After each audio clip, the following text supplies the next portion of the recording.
Welcome, ladies and gentlemen. I'm the Serious Strategy Gamer, and we are playing Hearts of Iron for the Man the Guns expansion, trying to find out whether torpedoes are useless in this expansion or whether they are actually king. So, I'm very much looking forward because it is 6th of December 1941. So it is the eve of Warforce. There's no particular reason we are going for that date other than that it is historical. So, let's look at the build-up that we made, let's look at our navy, let's look at our war plans, and let's see whether we'll be subject to certain doom, or whether we'll be actually able to conduct some positive things here. So, let's start by looking at our strategic situation. So, as Japan, we have conquered most of China really, except for some of these smaller warlords that are in the north, but they are fairly unimportant, I would say. We also took over French Indochina because France is suffering from some trouble in Europe, and apparently they were not able to defend it, so we could snatch it diplomatically from them quite easily. We have also built up our strength internally, we've traded quite a bit, we've trained our troops and all of that. So, that does leave us in a situation where, let's say, for historical reasons, we are going into conflict with the Western powers. It's debatable on whether that would actually be happening in this scenario because Japan has already conquered China.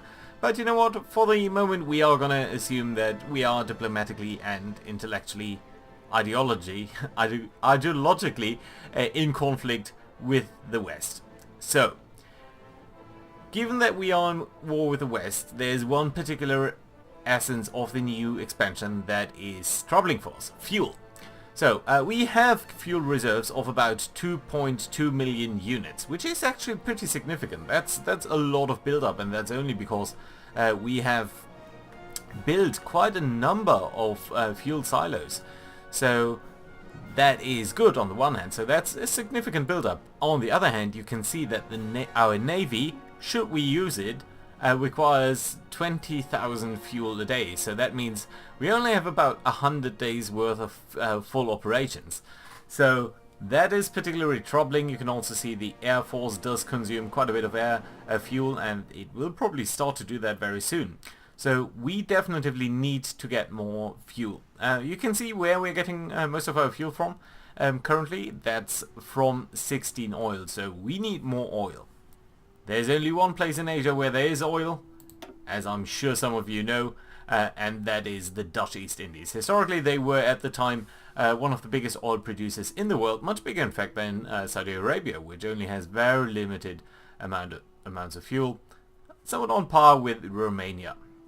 And some of the areas in the United States, of course, that were very heavily oil producing, especially Texas. This was really the heyday of oil production over there. So we are now, on the other hand, striking towards the south over here, so this is the only area that we can get our hands on.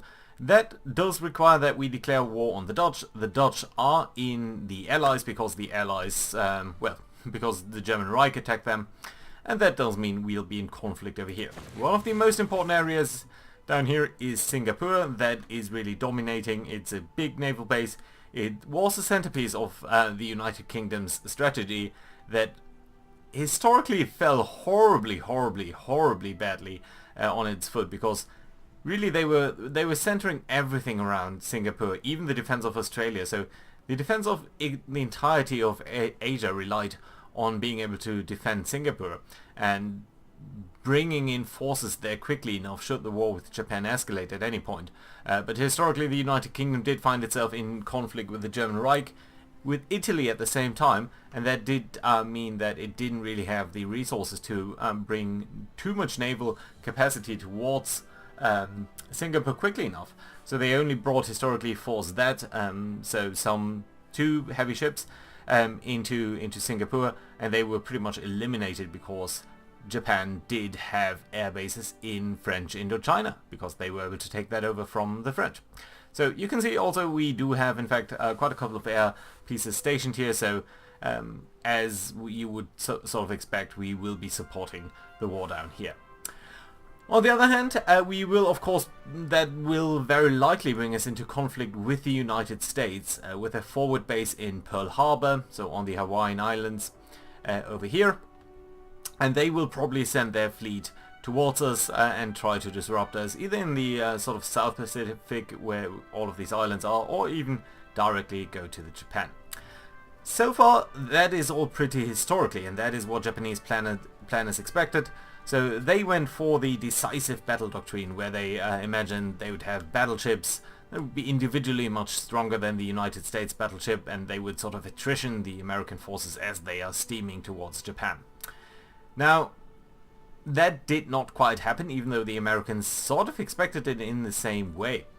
Because ultimately the war turned out to be much more attritional in nature, rather than that big climax of a battle that pre-war planners had expected. And that is what we're doing here.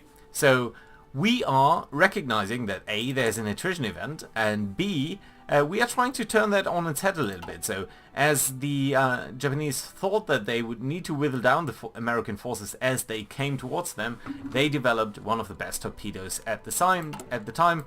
The torpedo that they developed is the Long Lance, the type, I want to say 93, the Long Lance torpedo.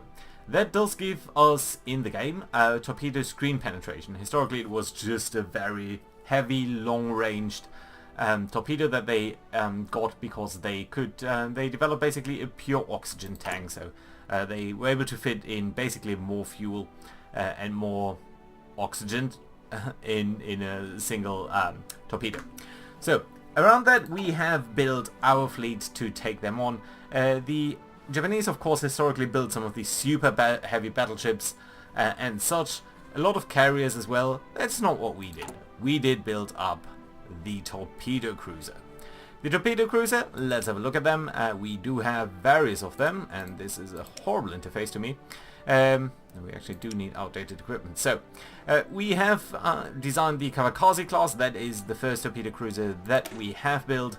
It does have a torpedo attack of 190 because it does have all of these torpedo mounts that you can see, along with some anti-air guns, some decent front guns over here, but not much more, except for a little bit of armor.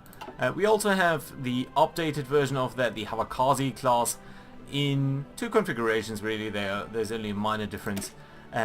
These have better torpedo tubes, they have better anti-air, and most importantly they do have secondary guns that are dual mount. So they do have a lot more anti-air, they do have a lot of light attack, but they also have extremely high torpedo attack, and that is extremely good for us.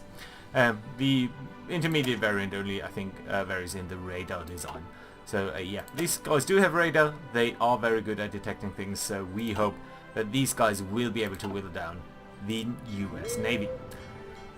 So far, we have got about 16 of these light cruisers. Most of them are pretty experienced at a regular level, so we did train them up. Only some of these that were built up a little bit earlier are not quite experienced to the same degree.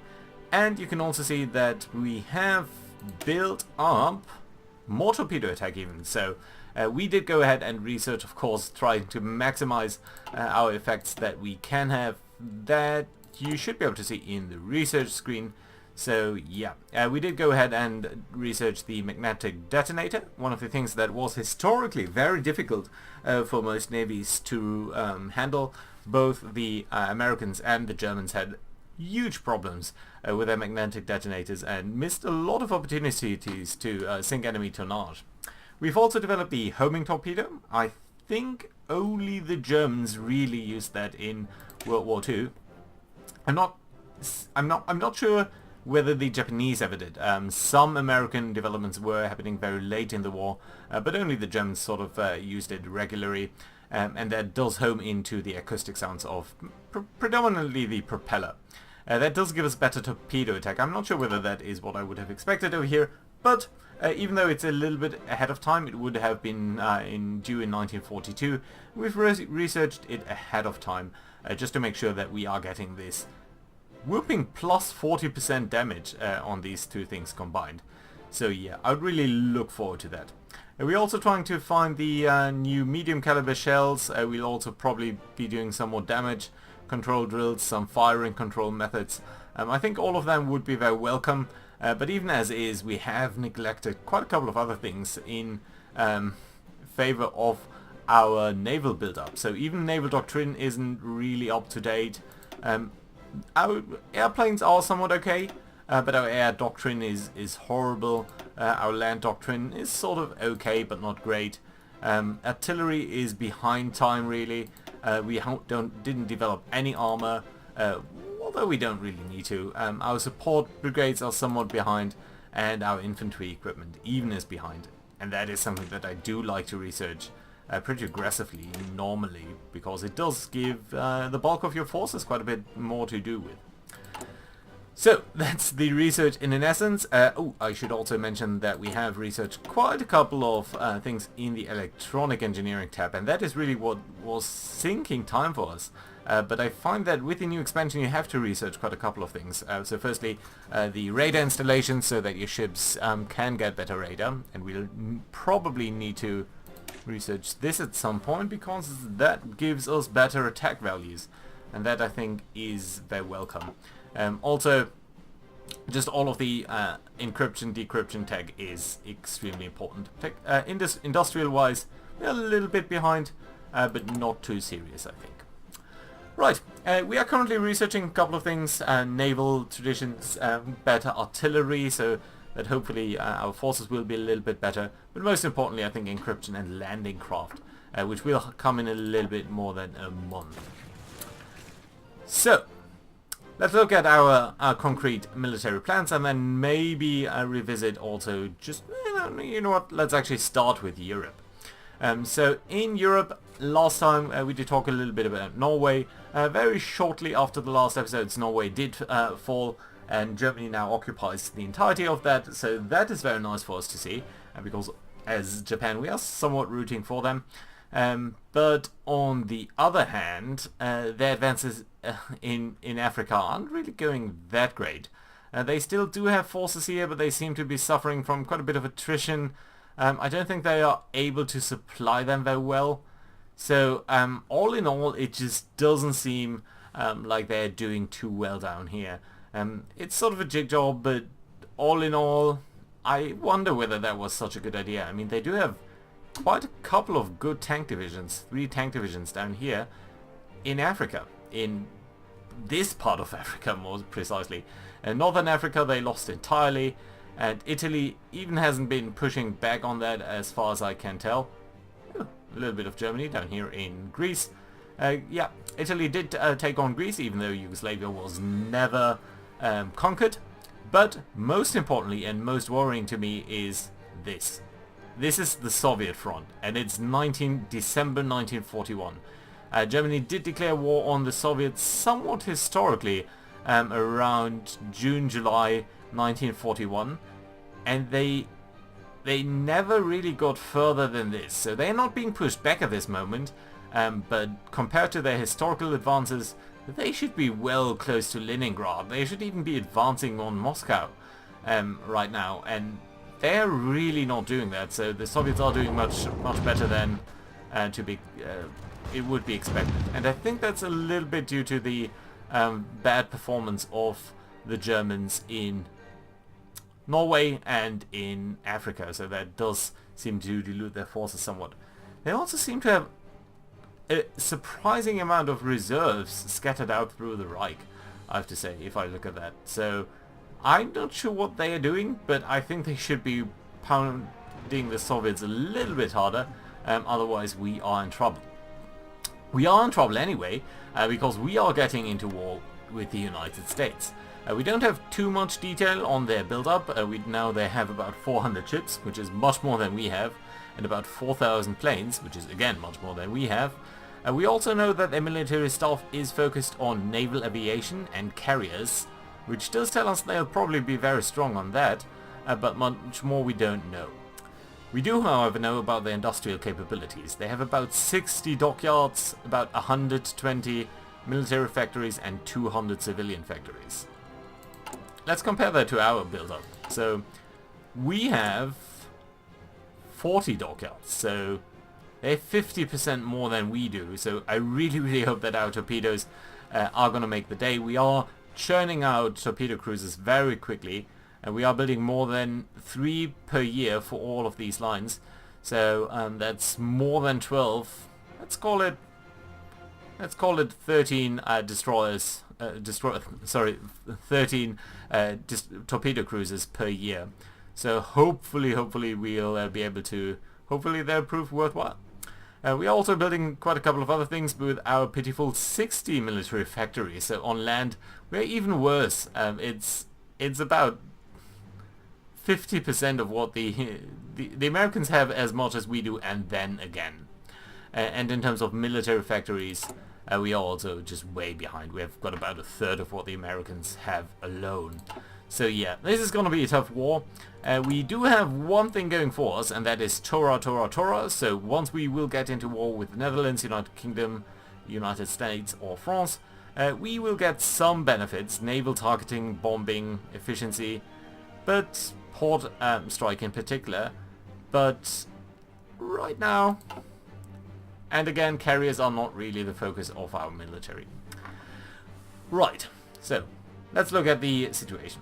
We will be landing quite a couple of Marines from French Indochina onto British Malaya down here, so that we can get hold of some of this oil very quickly. Again, we only have 100 days or so to act. At the same time, some of our Marines and their associated infantry brigades or divisions will try to attack into Singapore and try to get on the landway to there, while on the northernmost sector we have our fast army, which isn't well suited to do this, but anyway, they are here to push against this bit of the British Empire here.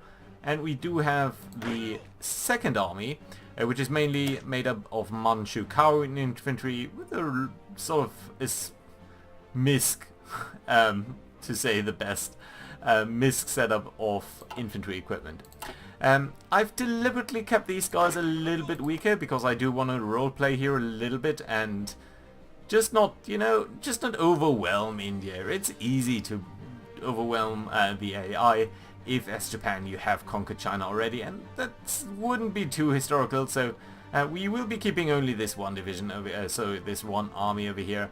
If they can make it, then good. Otherwise, we'll probably not be reinforcing it. At least not with land troops. Maybe with air support. Also, we do have some Marines gathered in Taiwan. They'll be trying to establish a beachhead in the northern Philippines as soon as the Americans declare war.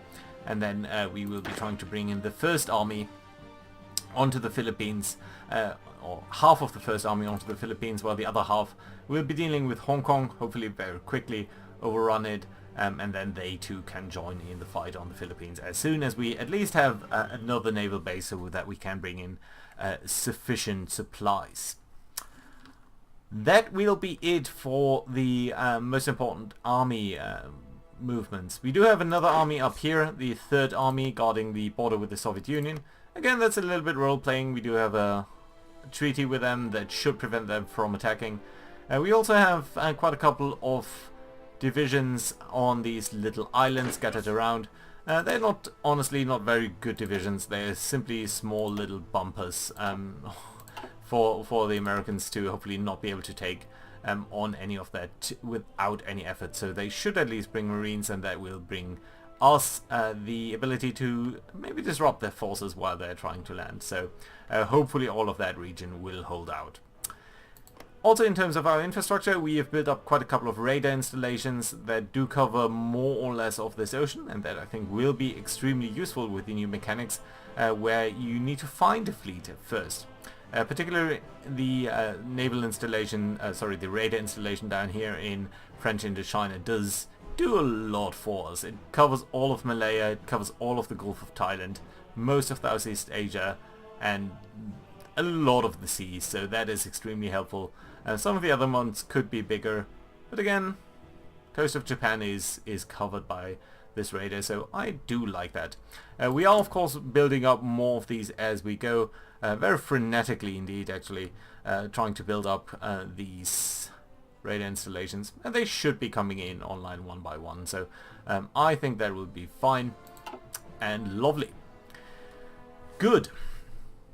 In terms of the air war, we do have quite a couple of aircraft all in all, scattered around over here really. So we have about 2,000 fighters, about 900 naval bombers, about 700 tactical bombers. Again, just compare that to the 4,000 or so planes that the Americans have, and some close air support. That is scattered around a little bit. We do have some fighter coverage and some bombers over Malaya. They're not great, as you can see. Why are they actually so bad? Because of the range? Oh, because they only recently arrived in the region? Huh. Okay, that I should have done before. Yeah. And then we do have more tactical bombers flying here from Southeast Asia over the Philippines. That should be these gentlemen. Yeah, so they are well within range from Southeast Asia. We also have some fighter support flying in from Taiwan to the Philippines, although that's not quite in range, so it only covers about half of the region. On the other hand, we are flying missions over Burma, again from Siam, and from over here from southern China. It doesn't quite cover the entire region, but that will be fine.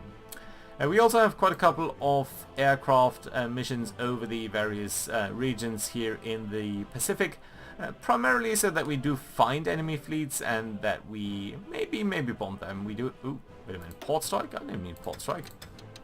Yeah, so again, naval efficiency isn't great. These guys are all pretty much rookies, but I didn't want to just train them up and burn fuel. Speaking of burning fuel, our navy is of course the biggest issue. So let's look at what we have, how we structured it, and what it's going to do.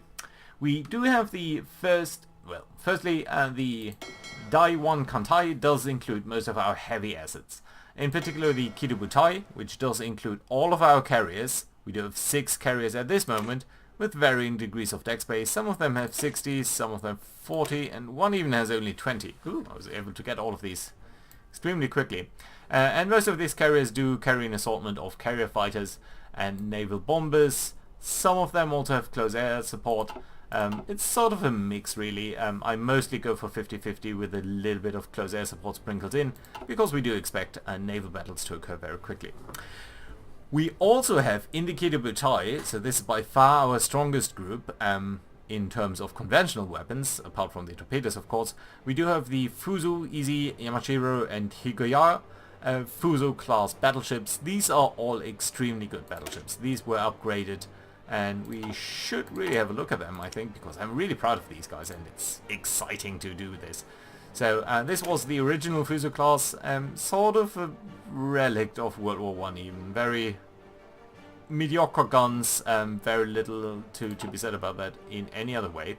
And we now had upgraded that to dual purpose guns, much better anti-aircraft artillery, fire control systems and radar dishes. So this ultimately is a much better ship. It's not even so much better in terms of the heavy attack, but in terms of light attack, and in particular in terms of anti-air, this is much better. So the original Fuso class had just 3 light attack, just 1.6 anti-air, and this one now has 14 anti-air and much better light attack. So yeah, I'm really excited about these battleships.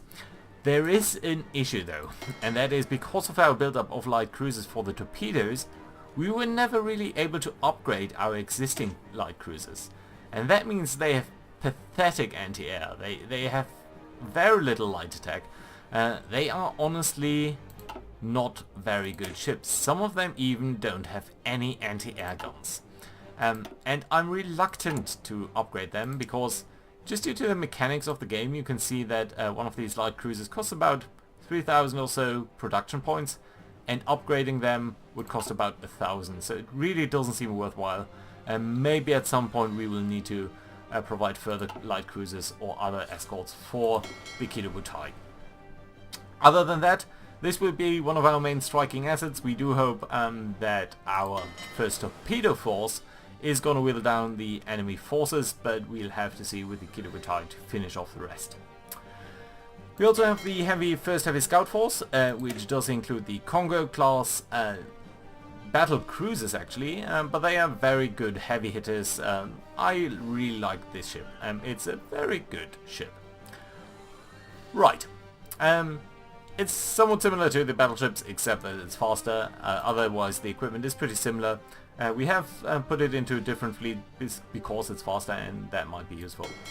We also have 2 cruiser groups, just heavy cruisers, nothing to write home about. But they will be supporting the battle, and we do also have the 2nd battle fleet, which does include our current pride of the Navy and some older coastal defense ships, really because these guys are slow, 18 max speed, 19 max speed. This is really not that great, so these guys will be mainly supporting naval invasions. We do have a couple of other smaller groups, the mine layer fleet, which does include some destroyers, and the mining subs, which again just are subs that can put mines into the sea, and a couple of anti-submarine warfare groups, 12 of them in total, with 8 destroyers each, and these are also pretty good weapon systems. So they do have decent sub detection of 6.7 and depth charges of 25, so I think they'll be pretty good at hunting submarines.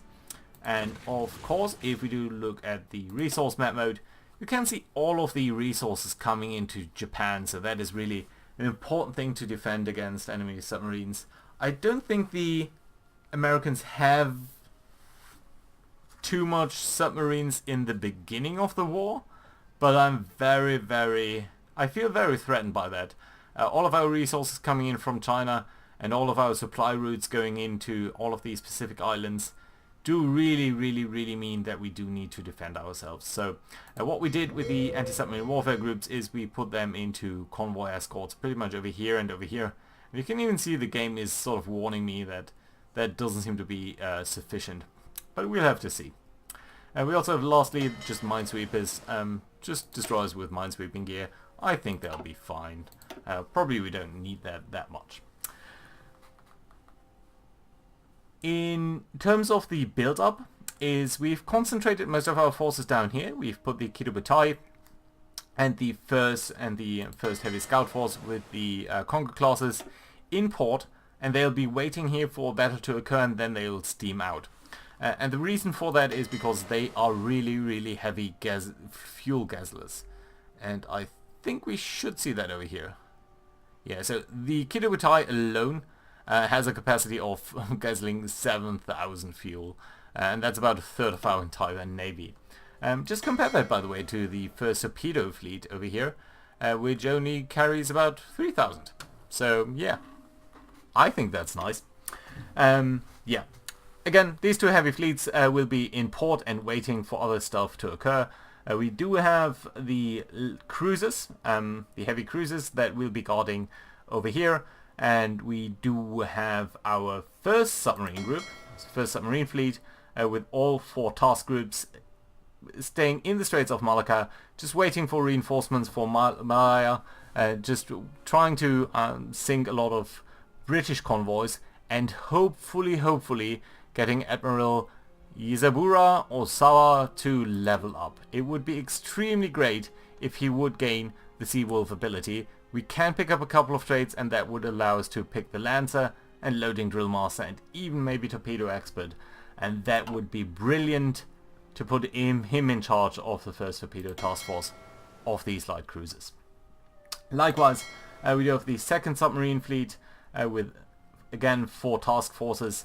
It's a little bit more spread out in the Marinian and Philippine and Bismarck Sea.